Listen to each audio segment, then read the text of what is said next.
ɗum noon bandiraɓe caggal ittude Allah e julde rasoul sallllahu alayhi wa sallam. hande eɗen joddiɗo en e musidɗo men ceerno Seydi Amadou Ba.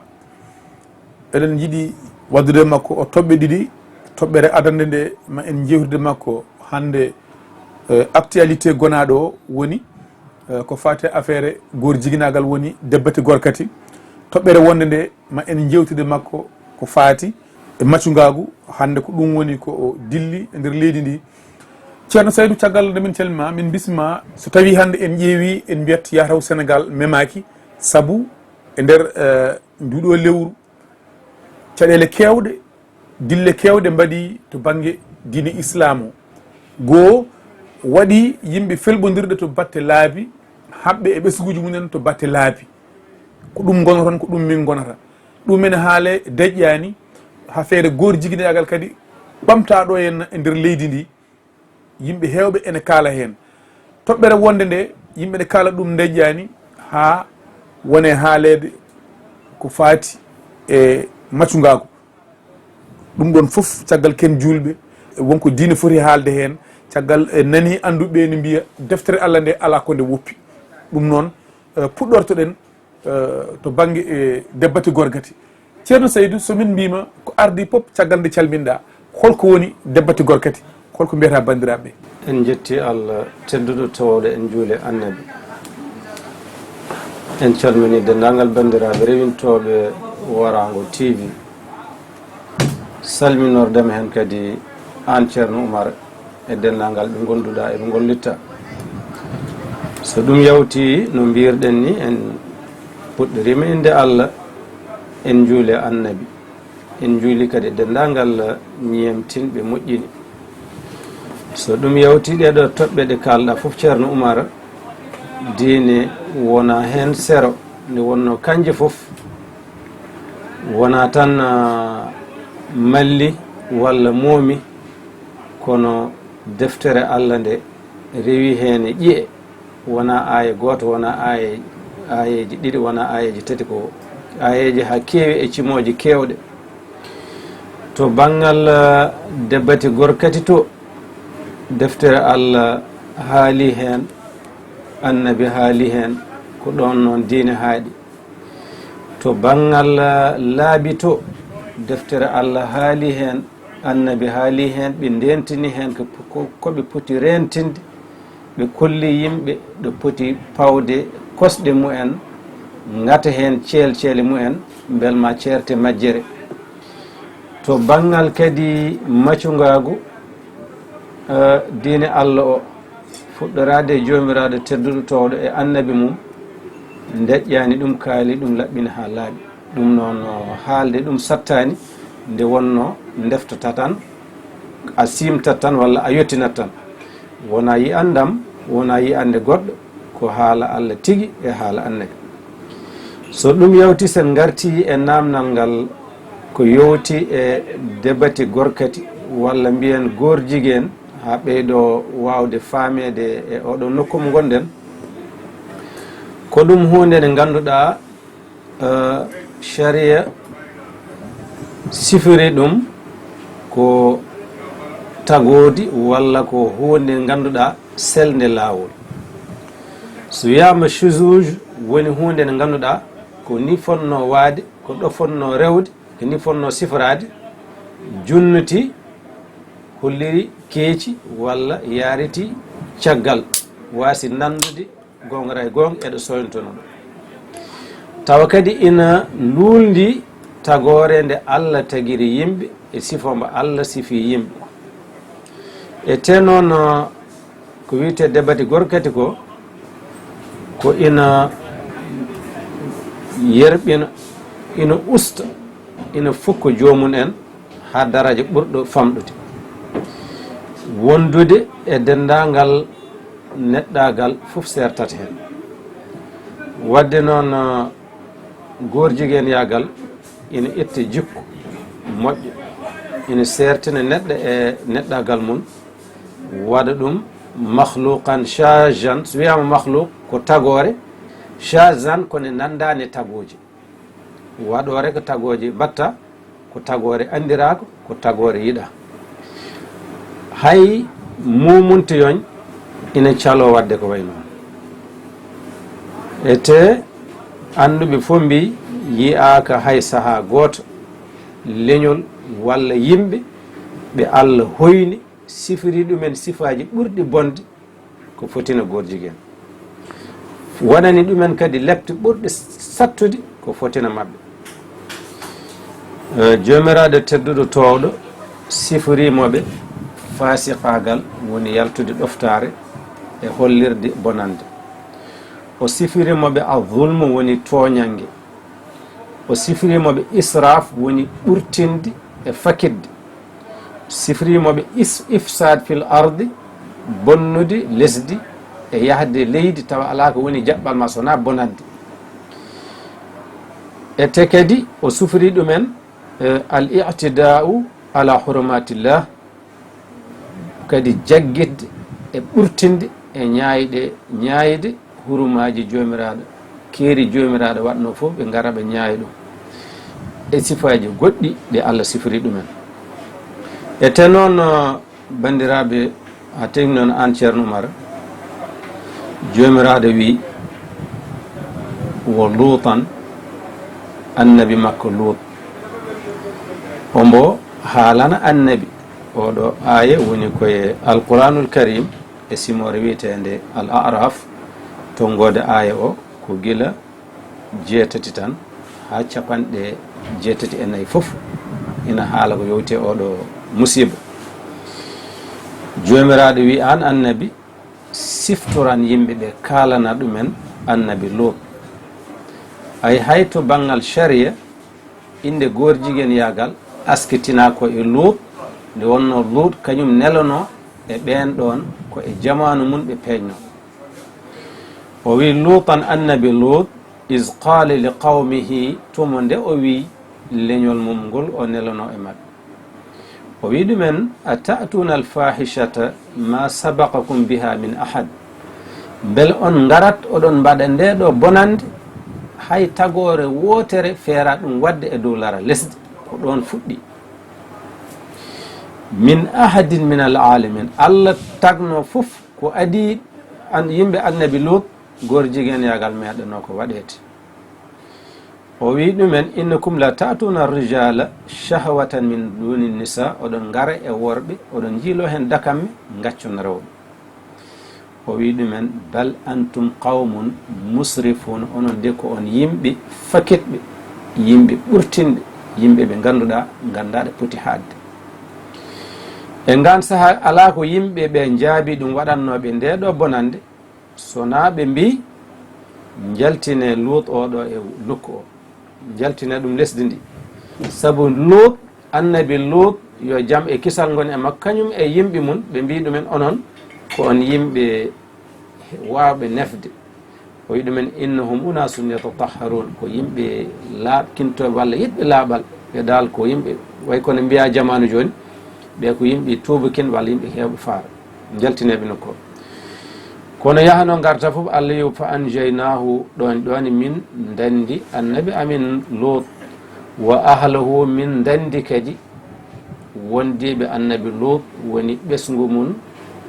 e gonɗinnoɓe ɗum illa noon so wona imra'atuhu debbo Lut on kam jomiraɗo wi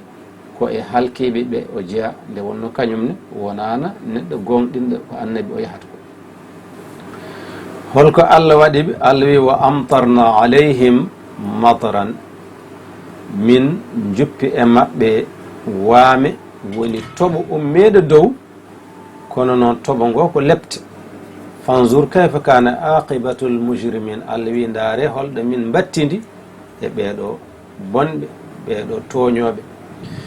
Allah telline maɓɓe lepte Allah wi ɗumen kadi e nokku goɗɗo nden nulaɓe amen gari e Lut oɗon gandi ɗum ɗo haalde gorjiguen yagal e dini islam a siloyta a memboyta a hippitat deftere Allah tan tima e ayeji Allah koko haali ha laaɓi jarani yaade tafsir e wiya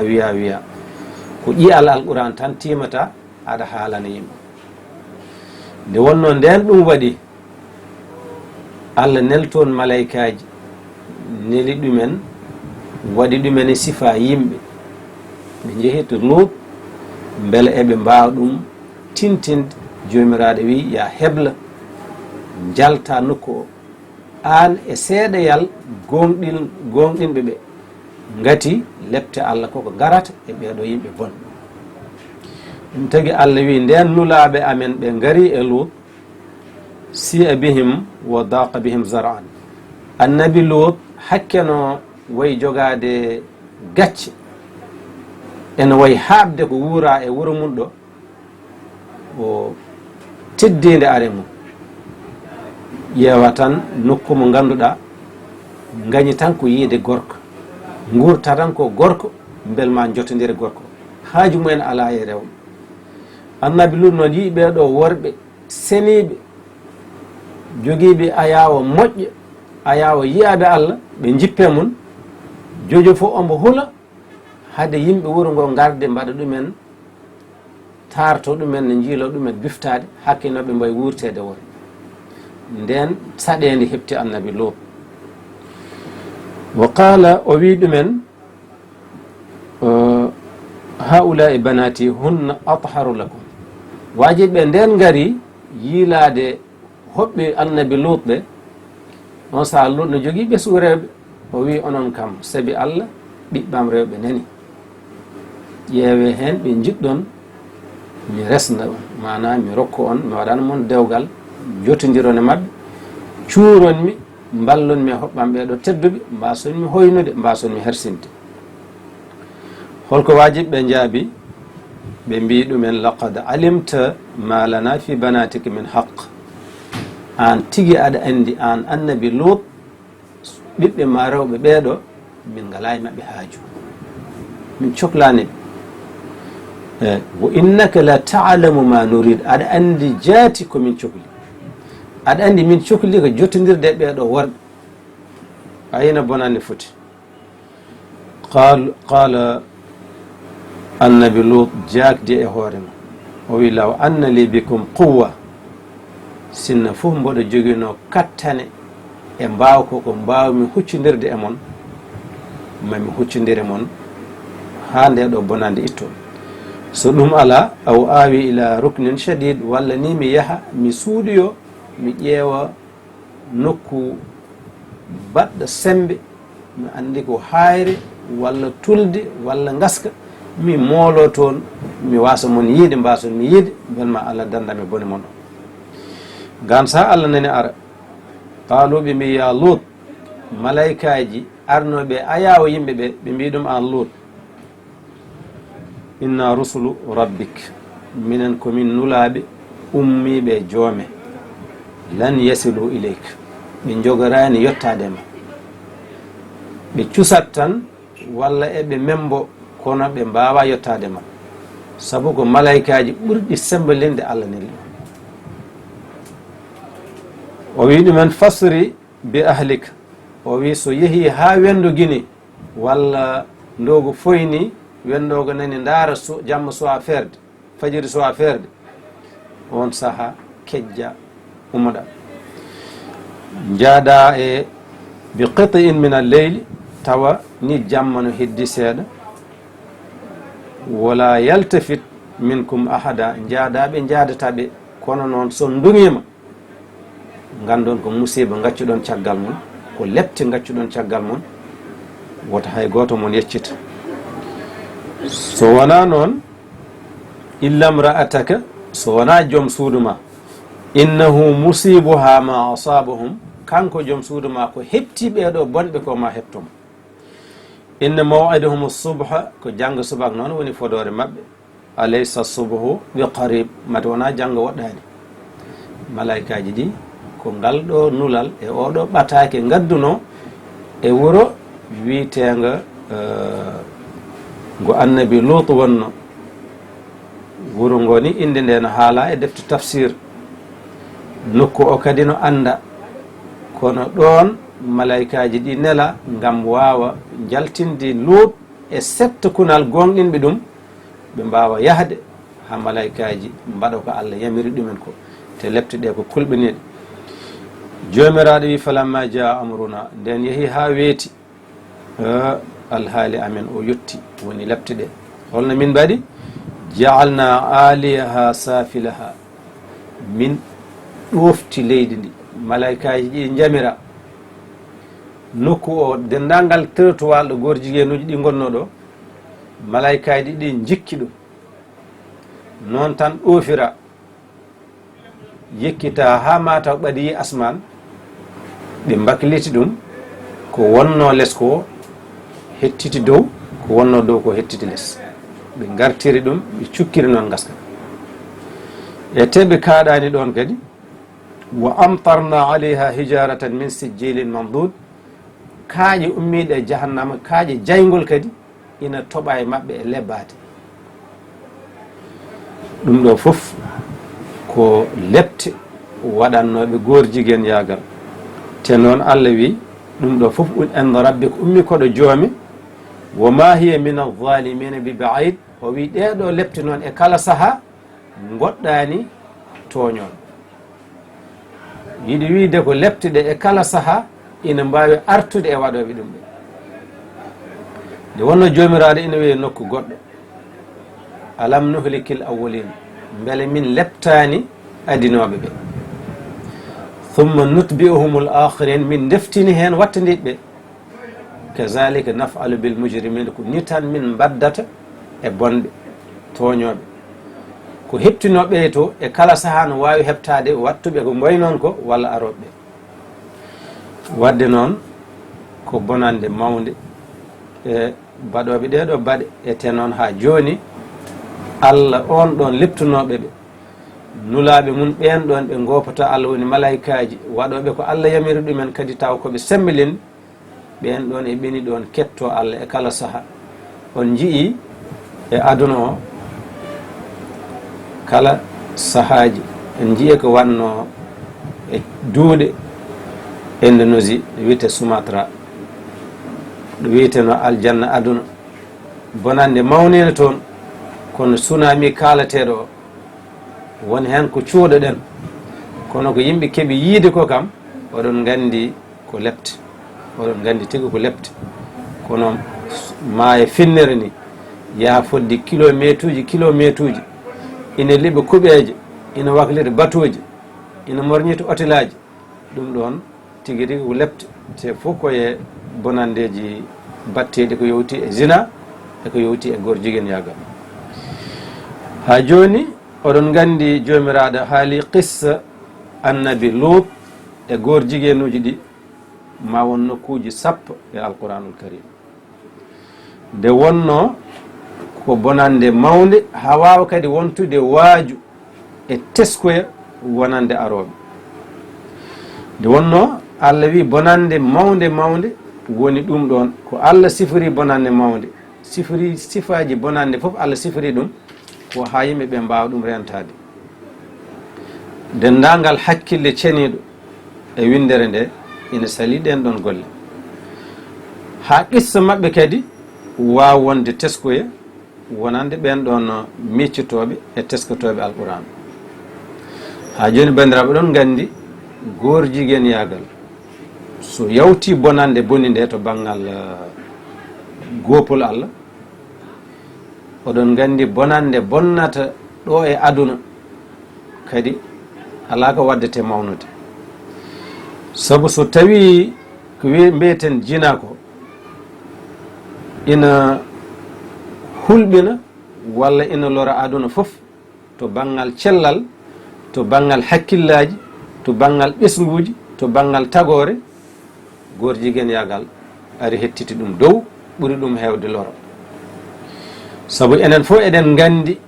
gandal ɓoyngal e gandal kesal e to banggal diine eɗen gandi boneji ummotoɗe zina gila e rafiji ha e basal ha e hokkere ha e caɗeɗe le gasata kono noon goor jiguen yagal ko ari ko kadi ɗum ɗon fof natori hen kadi addore goɗɗum ɗum ganduɗa ni ala ni zina ɗum tagui wiyete al inikas an nafsi hakkillaji beñiɗi ina daña hen sabu ko wiyete goor jiguen yagal ko ina firta hakkille, firta neɗɗagal, battina ha no feewi e terɗe, addana ɗumen kala ko neɗɗagal nafanno natta ɗon dañete. ina addana jomum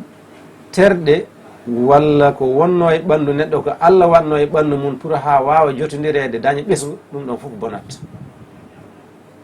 ɓandu ndu e hoore mum ko Allah watno toon énergie e nafoore fof ittoto.